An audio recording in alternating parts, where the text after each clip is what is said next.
New York, c'est mon tube de vitamine. J'ai fait plusieurs expos sur New York, des tableaux parfois très grands et on va dire très appliqués. J'avais besoin cette fois-ci de me laisser reprendre par la ville comme ça l'a été il y a 20 ans et retourner là-bas avec un regard neutre. Donc je suis reparti là-bas en m'imposant une contrainte, déplacement sur place et de temps. Profitant de l'énergie de la ville, je me dis je vais vraiment me faire une intraveineuse de New York et je vais me mettre à son rythme, donc il faut que j'aille vite et il faut que je dessine ces 250 rues en 7 jours. Donc il fallait que je sorte environ 35 dessins par jour.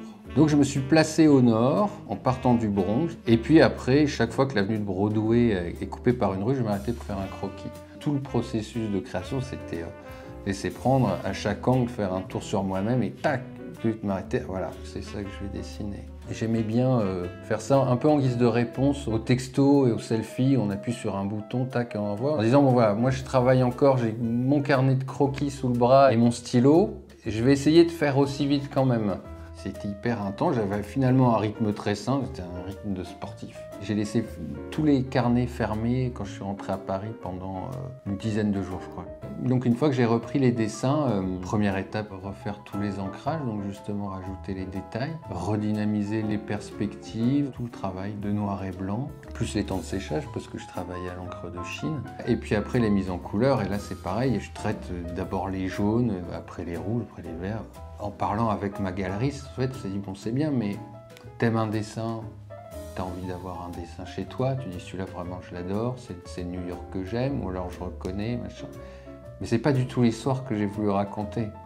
L'histoire, elle marche que dans son ensemble. Je me suis dit, en fait, il faut qu'il y ait un bouquin, il faut que chaque personne qui a envie d'avoir un dessin chez lui et toute l'histoire qui va avec. Comme il y a 247 dessins, ça fait un bouquin de 500 pages, qui fait un peu plus de 4 cm d'épaisseur. Et finalement, comme c'est gratte-ciel à New York, alors, posé sur une table basse, il tient tout seul. Et je trouve, par rapport au dépassement de soi, de s'être imposé un challenge et tout ça, voilà, c'est un peu comme un trophée finalement. En gros, ce projet, c'est une année de boulot. Si tu veux. Moi, je suis parti à New York il y a pile un an, parce que c'était le 1er juin 2017. Et puis, finaliser toutes ces peintures, monter le projet du livre, la rencontre avec Frédéric Becbédé pour la préface, donc il y avait ça aussi.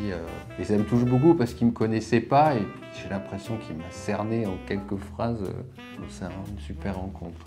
Je dessine plus comme avant cette expérience et puis je dessine plus. Tout à l'heure je parlais d'une piqûre de vitamine et je me demande si c'est pas aussi un truc que ça m'a mis dans les veines, c'est-à-dire une frénésie. Voilà, faut que je sorte un dessin maintenant.